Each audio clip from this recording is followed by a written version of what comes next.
Blogs, Tumpa কথা blog channel. আমার চ্যানেলে তোমাদের অনেক স্বাগত। তোমরা সবাই কেমন আছো? আশা করি ভালো আছো। আমি এবার ব্লগটা স্টার্ট করছি এখন থেকে। তো ছাদে গাছে জল দিয়ে চলে এসেছি, বাজারটা করে এনে ভিডিওটা শুরু করলাম। আজকে তেমন কিছু হবে না, কাঁকরোল ভাজা করবো আর একটু মাছ করবো। তো চলো দেখে নাও কী করবো, ভিডিওটা শেয়ার করবো। তো অনেক ভালোবাসা দিও, সাপোর্ট করো। মাছগুলো গাইস ভাজা হয়ে গেছে। এবার আলুটা আর আলুটাও ভেজে নিয়েছি। তা ডাঁটা দিয়ে, আলু দিয়ে আর পেঁপে দিয়ে ঝোল করব। যার জন্য এই ধনে জিরে আর আদা একসাথে পেস্ট করে এটা দিয়ে দিচ্ছি। আজকে ধনে জিরে দিয়ে ঝোলটা করবো, একদম হালকা করে, তেল ছাড়া বললেই হয়।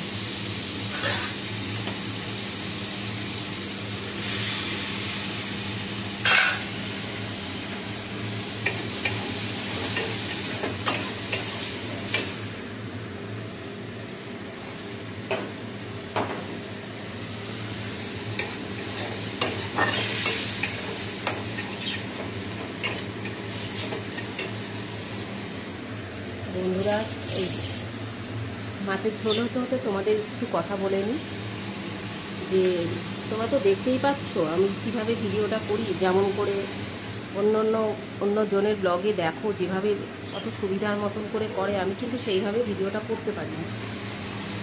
যেহেতু একা করি, তোমরা দেখতে বুঝতেই পারছো আশা করছি যে যা আমি একাই সবটা করছি। আর মোবাইল কিন্তু আমার হাতে, মানে ক্যামেরাটা আমার হাতে ধরে করছি। এক হাতে রান্না আর এক হাতে মাছের ঝোল। তার মানে কতটা প্রাকৃতিক তোমরা বুঝতে পারছো। তো তোমরা প্লিজ দেখো যে ভিডিওটা যেন, আমার চ্যানেলটা যেন সকল দর্শক বন্ধুদের কাছে গিয়ে পৌঁছায়। আমি তোমাদের কাছে যেন অনেক অনেক ভালোবাসা পাই। তোমরা অনেক অনেক ভালোবাসা দিও, সাপোর্ট করো। তোমাদের ওপর আশা ভরসা রেখে আমি প্রতিদিন ভিডিও বানাই। তো নুন দিয়ে দিলাম, দেখো। তো এইভাবে সাথে থাকো, আরও বেশি বেশি করে সাথে থাকো, পাশে থাকো আমার, যাতে আমি একটু সাকসেসফুল হতে পারি। সেই আশাতে, সেই চেষ্টাতেই আমি প্রতিদিন ভিডিও করি যে যেভাবে হোক এগিয়ে নিয়ে যাই। তোমাদের আশা ভরসা যদি আরেকটু পাই তাহলে আমার, মানে কি বলবো, মনের আশাটা পূর্ণ হবে যে এতটা কষ্ট করছি, এই কষ্টটা অন্তত সফল হবে। তো চলো সাথে থাকো। ফাইনালি মাছের ঝোলটা হয়ে গেছে। এই দেখো, মাছগুলো ওপরের দিকে দিয়েছি, যেহেতু ছোটো ছোটো তেলাপিয়া মাছ, সেই জন্য গলে যেতে পারে, এই জন্য ওপরের দিকে দিয়ে রেখেছি।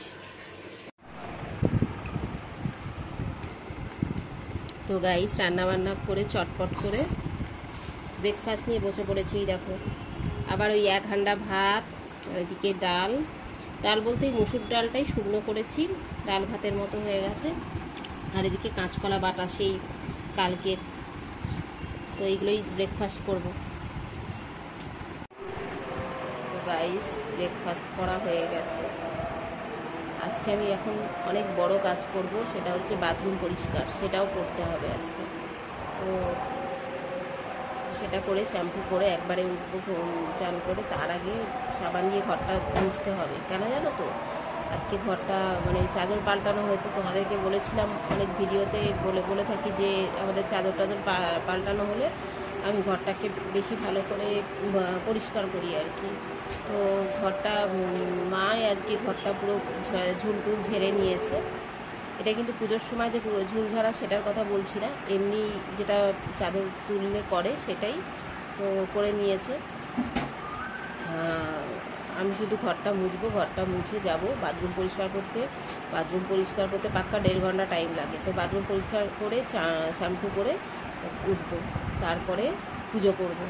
তো চলো গাইস, আজকের ভিডিওটা আমি এখানেই শেষ করছি, আর বেশি বাড়ালাম না। চলো আজকের মতো টাটা। অনেক সাপোর্ট করো, অনেক ভালোবাসা দিয়ে প্রতিদিন বলে থাকি, তো এখন বলতে ভুলে যাচ্ছিলাম। যাই হোক, মনে পড়ে গেল। অনেক সাপোর্ট করো যাতে আমার চ্যানেলটা তাড়াতাড়ি সফলতা লাভ করে। তো চলো গাইস, আজকের মতো টাটা।